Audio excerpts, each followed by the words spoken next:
if we are to believe that a philosopher strives for what is right, then as part of paying one's dues, the philosopher has to admit when he is wrong. I've given myself the title of philosopher. It is a self-proclaimed title. I take it seriously, though. But it is in light of that fact that I call myself this, that I feel obliged to submit to you,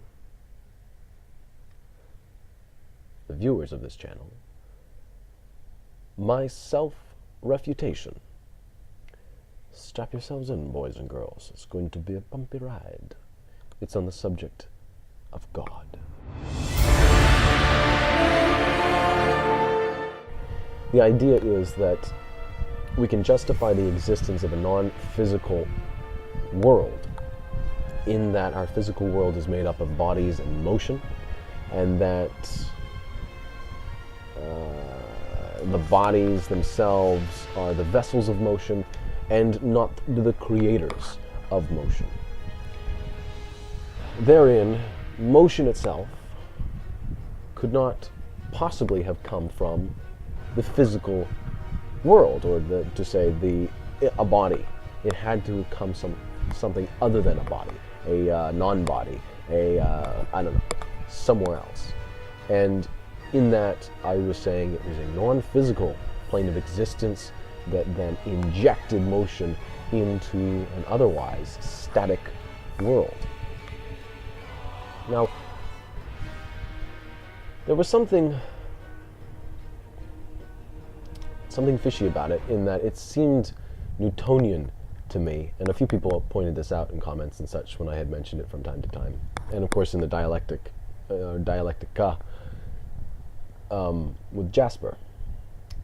And like I said, it was sort of always in the periphery of my mind, and I didn't really consider it very closely because I just thought of Newtonian principles as something left for science, and it would seem odd to put that into the logical discussion that I was having with myself and with Jasper and many other people.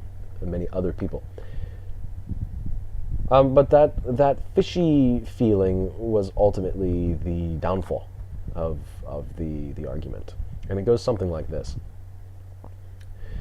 I argue now, or would have argued now, that it's obvious that all the bodies in our physical universe, and these are words that I've made up, bodies in motion, and I just, whatever, but all the bodies now are in motion, okay? But if I am justified in separating the two and saying that there exist bodies separate from motion, I have to demonstrate how these bodies could possibly exist without motion. We're good with saying that they're all in motion now, but there has to be something here and now that we could isolate and at least hypothetically say, see, it could exist without motion. It could exist completely static. Well, if you consider everything in the physical universe, it all breaks down to what? Particles and waves. And sometimes it's not even as clear-cut as that, but indulge me at least this far in saying that it's particles and waves. I think it's all going to come out in the wash, regardless of the particle-wave conundrum that seems to be going on that I don't really know anything about. It all sort of points to the same area, or the same direction anyway, and here's what I mean.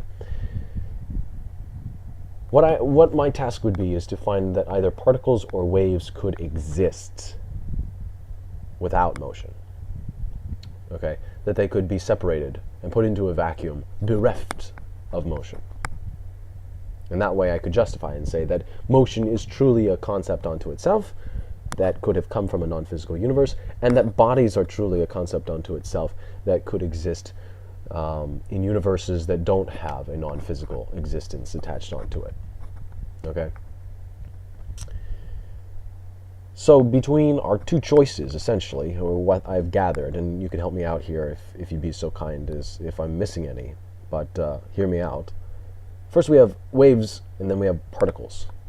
Waves themselves are difficult to talk in terms of staticity, staticness, in terms of being static. I don't know what the word is. Because a wave itself, of course, is the change over time of the presence of energy, and how great the energy is and not as great, and I don't even know how it works. But anyway, they have different frequencies of waves, right? But the frequency of the wave can only be understood in how it changes, you see. You cannot, for example, grab a point on that frequency, block out everything else, and say, and hold it static and say, behold, this is a wave, because you don't know anything about the wave.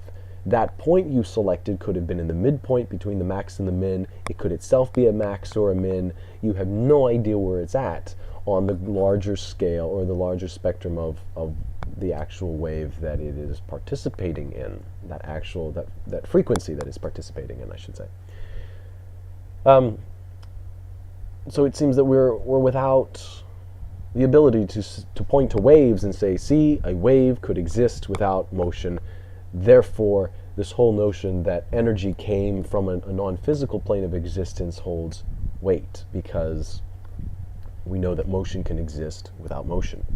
Or, whoa, that waves can exist without motion or movement or whatnot, and that just doesn't seem to be the case with waves anymore. So the only thing we have left is particles. Particles sound like that's going to possibly work out.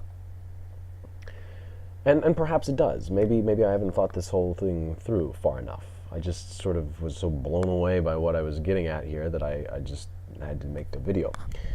But a particle, it sounds hard. It sounds concrete, something that you could toss and hit your friend in the forehead or something. A particle, what's a particle?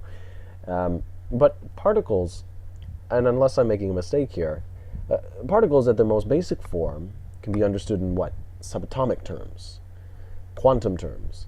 Subatomic particles, such as quantum particles, quarks, gluons, and all these sorts of things, I don't know, some of them, or all of them, or some subatomic particles phase in and out of reality. Which is to say that even what seems to be, here's a good prop for me, what seems to be solid and stable and potentially static, or has the possibility of existing in a static state, a completely static state, it is made up of stuff that doesn't stick around. Even to conceptualize it as being static, we must invite the notion of subatomic particles moving. There's no such thing as a still subatomic particle. I don't even know if it would exist. And perhaps it wouldn't, and perhaps that's the confusion of the particles and waves thing. Oh dear.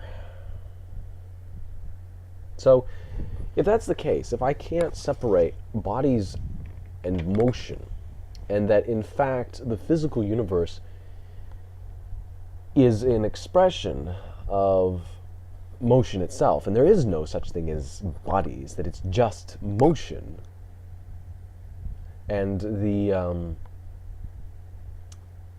apparent cause and effect, not cause and effect, but the bumping together sort of stuff, there's real Newtonian,